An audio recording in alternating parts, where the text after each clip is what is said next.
dikasih judul dekriminalisasi penyalahgunaan narkotika berdasarkan Undang-Undang Nomor 5 Tahun 2009. Ini memang perlu dipahami oleh masyarakat. Dekriminalisasi itu memang artinya dekriminalisasi penyalahgunaan narkotika adalah pendekatan penyelesaian masalah penyalahgunaan narkotika melalui boleh dikatakan secara non justisial dan secara justisial. Jadi dekriminalisasi ini maksudnya. Ya, dekriminalisasi ini melalui dua cara. Yang pertama secara non justisial. Non justisial itu tidak melalui penegakan hukum. Nah, caranya gimana? Caranya adalah dengan menghapus proses penuntutan. Jadi yang namanya dekriminalisasi itu menghapus proses penuntutan. Tadinya dituntut dengan pidana, itu tuntutan pidana dihapus, berubah menjadi tidak dituntut pidana. Artinya apa? Orang mengkonsumsi narkotika itu tetap dilarang secara pidana, tapi tidak dituntut. Saya ulangi, orang mengkonsumsi narkotika itu dirancang dengan pidana, tapi tidak dituntut pidana dalam proses keadilan bila yang bersangkutan lapor diri ke IPW, institusi penerima. Nah, ini kira-kira gambarannya. Jadi yang namanya dekriminalisasi itu ada dua cara. Cara yang pertama yaitu melalui non justisial, penyalahguna diwajibkan melakukan wajib lapor ke IPWR. Status pidananya gugur, berubah menjadi tidak dituntut pidana. Itu cara pertama. Ini cara yang humanis, sangat menguntungkan masyarakat karena tidak ada, ya kan, dampak akibat penegakan hukum. Ini tidak pakai penegakan hukum. Undang-undang kita memang mewajibkan penyalahguna untuk lapor ke IPWR. Ini sangat penting untuk para ahli hukum, ya kan, supaya paham gitu, supaya penyalahguna itu tidak ditangkap aja. Penyalahguna itu tidak perlu ditangkap karena ada solusi yang namanya dekriminalisasi penyalahgunaan narkotika berdasarkan pasal 55. Pasal 55 itu isinya penyalahguna narkotika, ya kan, wajib, saya ulangi, wajib melakukan wajib lapor ke rumah sakit atau lembaga rehabilitasi. Kalau sudah lapor, proses pidananya. Nah ini yang paling berkepentingan sebenarnya Pak Nasrul ini. Yang paling berkepentingan selama datang Pak Nasrul. Jadi ya nggak apa-apa. Jadi ini saya sedang membicarakan tentang dekriminalisasi penyalahgunaan narkotika secara non justisial. Artinya penyalahgunaan narkotika itu tidak dituntut pidana. Ya kan? Penyalahguna itu memang diancam dengan hukuman pidana. Gimana sebenarnya? Jadi penyalahguna diancam dengan pidana. Tapi kalau dia melakukan wajib lapor bertandu ke IPWR, tuntutan pidananya itu menjadi dihapus. Artinya penyalahguna tetap dilarang, hanya tidak dituntut pidana ke pengadilan. Itu cara pertama. Ini cara yang paling humanis karena tidak berdampak pada, ya kan, kerusakan sosial akibat penegakan hukum. Cara yang kedua, ini yang cara kedua, itu melalui penegakan hukum.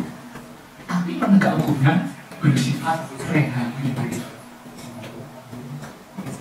Jadi penyalahgunaan narkotika itu boleh kan ditangkap? Boleh, tapi tidak ditahan, tidak dituntut secara kumulatif.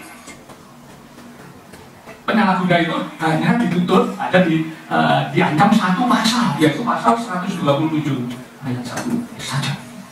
Pasal yang lain, pasal yang ditentukan oleh pengedar.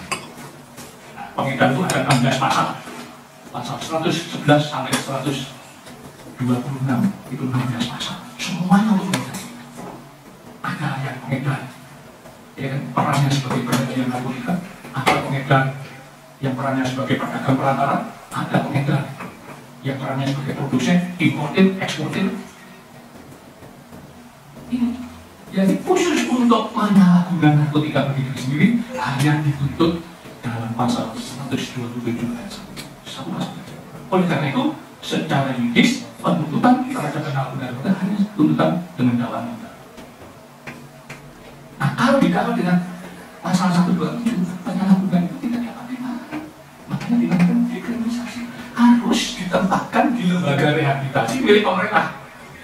Apa lembaga milik pemerintah itu adalah rumah sakit yang ditunjuk sebagai institusi penerima wajib pelayanan. Ini juga harus tetap sebagai Indonesia.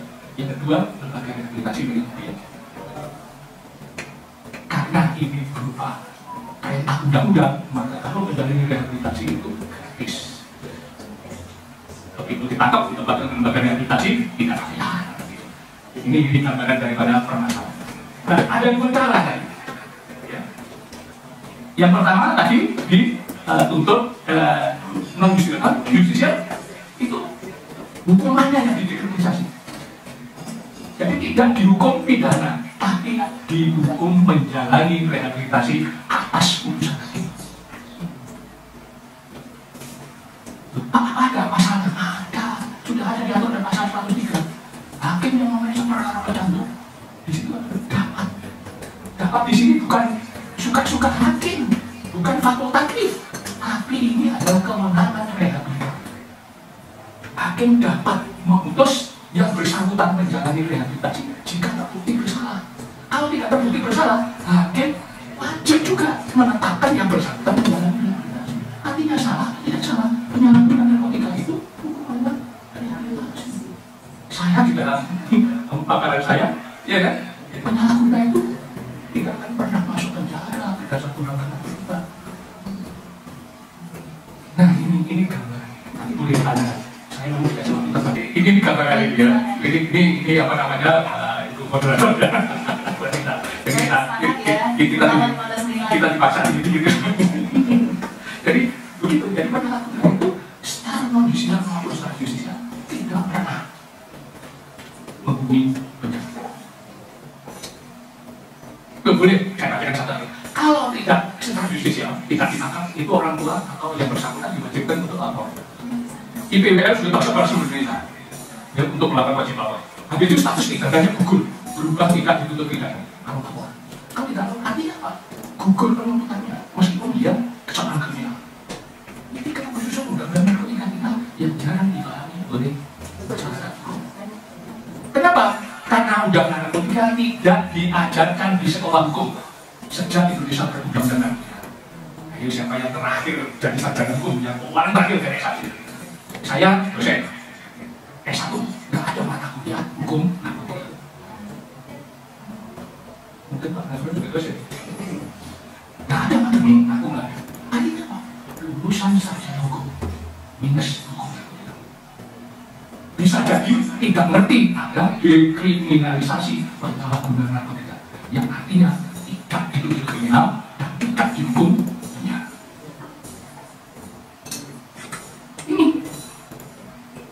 Saya juga lulusan S1 hukum, nggak dapat. Saya dapatnya hukum narkotika itu setelah, ya kan, duduk di BN dan jalan-jalan keliling dunia melihat bagaimana negara lain menangani masalah narkotika. Karena saya ketika undang-undang narkotika dimunculkan, jabatan saya kepala pusat pencegahan. Maka kalau ada program-program saya dicanting sama kepala BNN Pak Guris 3 tahun keliling belajar tentang rehabilitasi.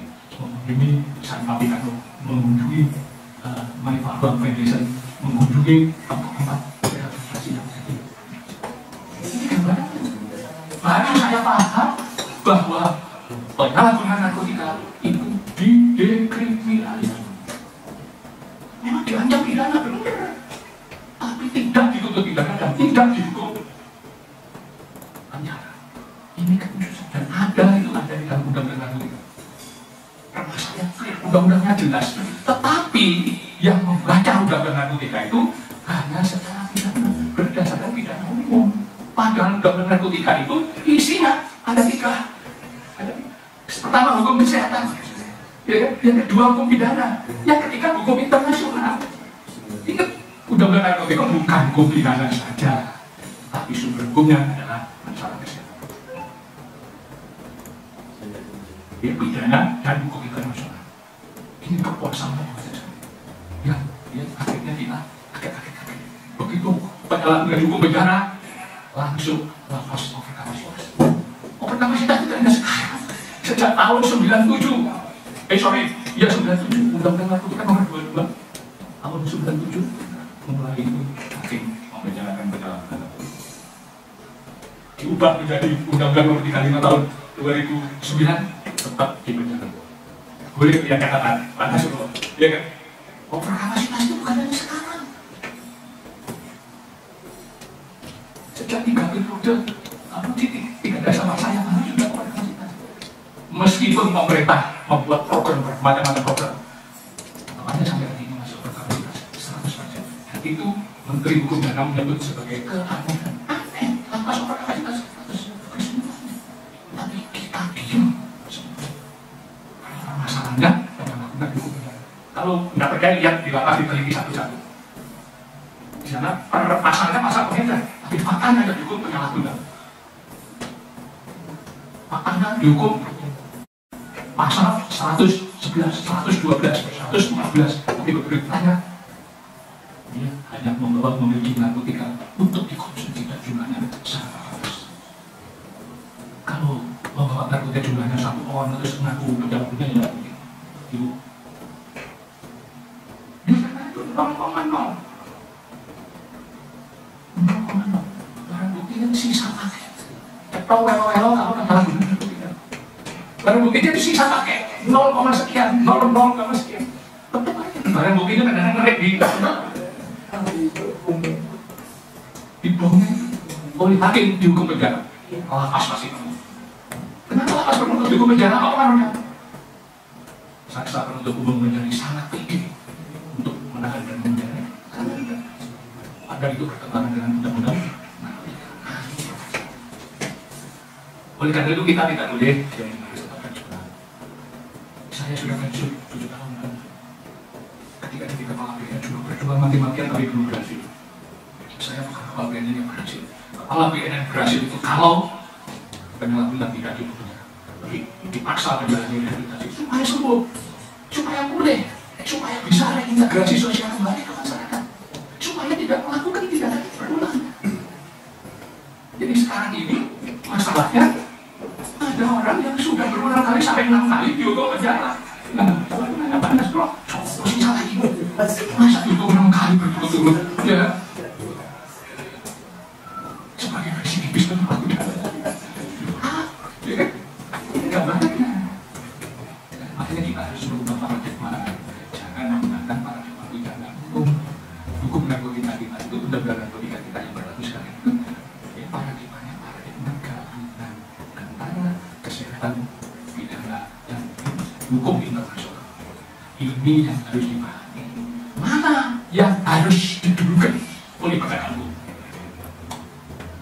Mana yang harus didulukan oleh penegak hukum? Kalau, ya kan, ada 3 pendekatan begini. Cari pendekatan yang paling ringan.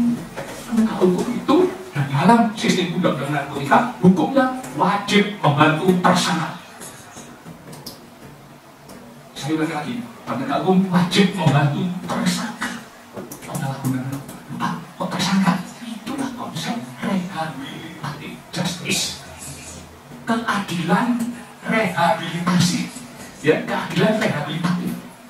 Konsep undang-undang itu yang dibangun adalah rehabilitatif justice, bukan restoratif justice. Apa yang pidana? Restoratif justice itu yang dibantu, yang dipulihkan adalah korbannya. Tapi kalau rehabilitatif justice itu yang dibantu, yang dipulihkan tersangkanya, supaya kembali. Jadi tidak sama restoratif justice sama rehabilitatif justice. Ini yang sekarang ini permasalahan dikriminalisasi kita tulis saja lama-lama nanti tidak banyak ya. Bagaimana nanti dalam pertanyaan tadi. Permasalahan sekarang peraturan pelaksanaan teknis undang-undang narkotika itu tidak mengacu pada undang-undang narkotika, tapi mengacu pada hukum pidana. Makanya di penjara. Makanya di penjara. Kalau mengacu hukum narkotika, pasti dikriminalisasi, ya kan? Nah, masalahnya peraturan teknis mengacu pada hukum pidana. Itu yang menyebabkan penyalahgunaan, korban penyalahgunaan narkotika dan pecandu rame-rame di dalam penjara. Penjara menjadi konfederasi. Nah, ini melalui ibu ini juga perlu disosialisasi. Ini ya. Banyak masyarakat yang tidak paham dengan tujuan penegakan hukum, ya kan? Atau mungkin tidak membaca, atau nggak mau tahu, juga nggak tahu. Ibu-ibu tahu nggak tujuan penegakan hukum dasar narkotika? Boleh dibaca di pasal 4D Undang-Undang Narkotika. Itu kan baca di buku masing menjamin pengaturan upaya rehabilitasi medis dan rehabilitasi sosial bagi penyalahguna dan penyalahguna. Jadi kalau ada penyalahguna itu dijamin oleh undang-undang mendapatkan upaya rehabilitasi, bukan di penjara. Jadi tujuan penegakan hukum narkotika ya dalam hal penyalahgunaan narkotika itu dijamin mendapatkan upaya rehabilitasi, kecuali kalau dia berperan sebagai pengedar. Kalau pengedar dia diberantas, hukumannya berat, dihukum pidana, penjara, pengangkatan kebebasan, ya, dan dirampas asetnya melalui pembuktian terbalik di pengadilan. Itu clear undang-undang narkotika. Jadi undang-undang narkotika itu sesungguhnya undang-undang yang terhadap pengedar yang paling hebat, paling represif. Bayangkan yang perampasan aset belum diundangkan ya. Menjadi polemik ya, di negara kita. Undang-undang narkotika sudah mencantumkan perampasan aset hasil kejahatan tidak pidana narkotika. Permasalahannya, iya kan? Permasalahannya itu tidak dilakukan.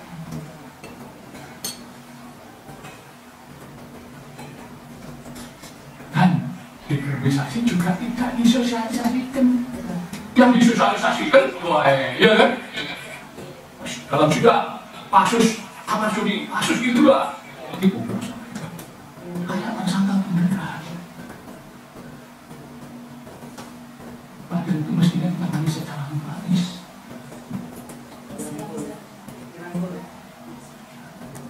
Kita harus menolong. Saya ulang lagi ya, bukan hanya penegak hukum yang punya kewajiban menolong, tapi kita semua masyarakat harus menolong penegak. Karena keadilan yang dibangun oleh undang-undang narkotika itu adalah rehabilitatif justice. Yang ditolong adalah pelaku tindak pidana penyalahgunaan. Nah ini memang jangan dipanggil dan jangan di. Untung ada panggil saja. Pandai ya. Terus tadi cerita Pak, saya waktu Pak Anang merehabilitasi 100.000, ya kan? Penyalahgunaan itu saya hadir. Memang dulu ada program rehabilitasi. Tahun pertama 100.000. Tahun kedua 200.000, tahun ketiga 300.000, tahun keempat 400.000. 10 tahun, clear masalah. Tapi ternyata itu tidak terjadi. Itu tidak terjadi. Hanya terjadi zaman saya saja.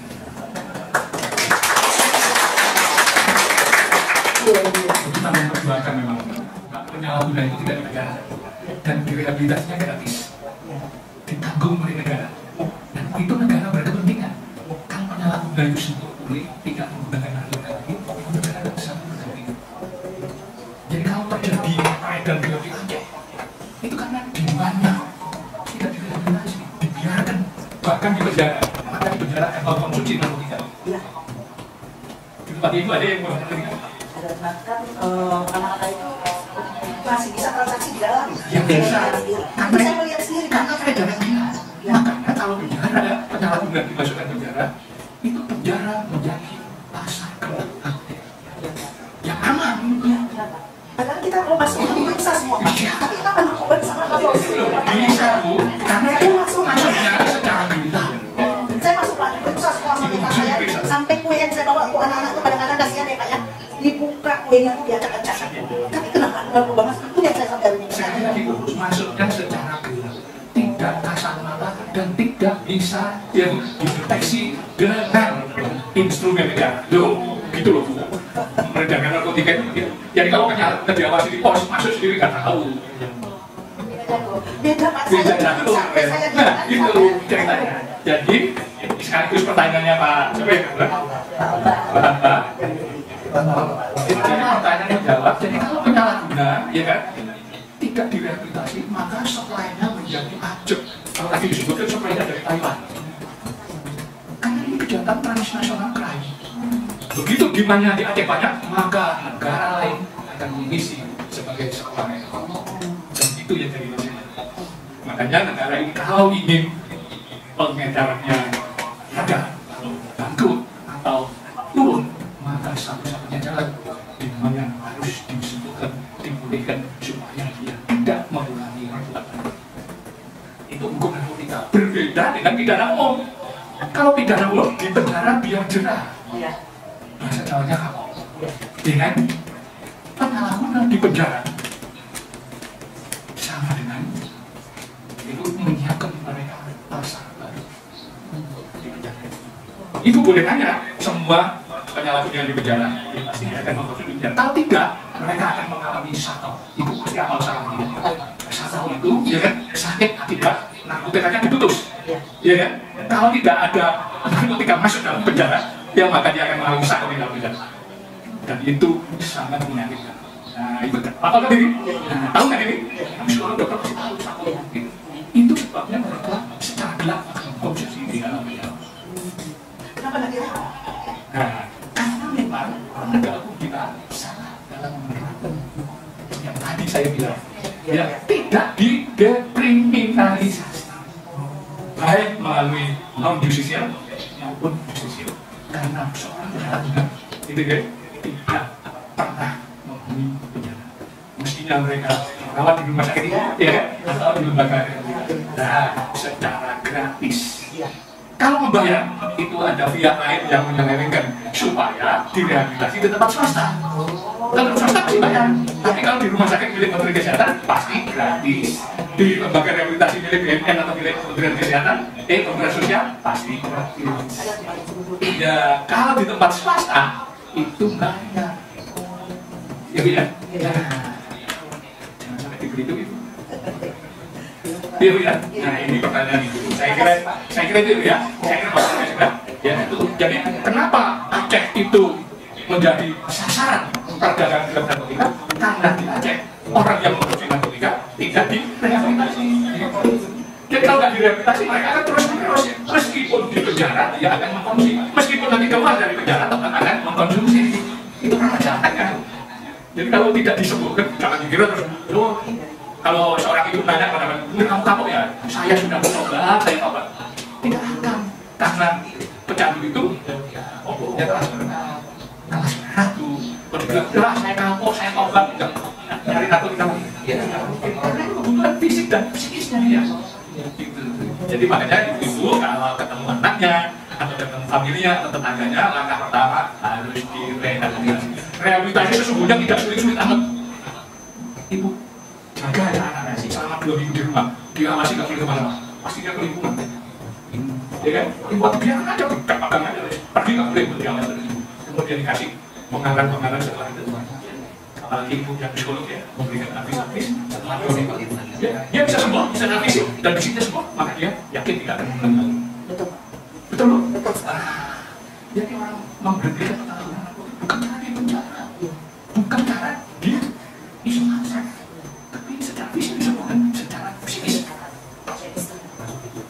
Kira-kira ya, nah, saya kira itu pertanyaan itu. Sekarang masalah yang ketiga, sosialisasi dekriminalisasi benar.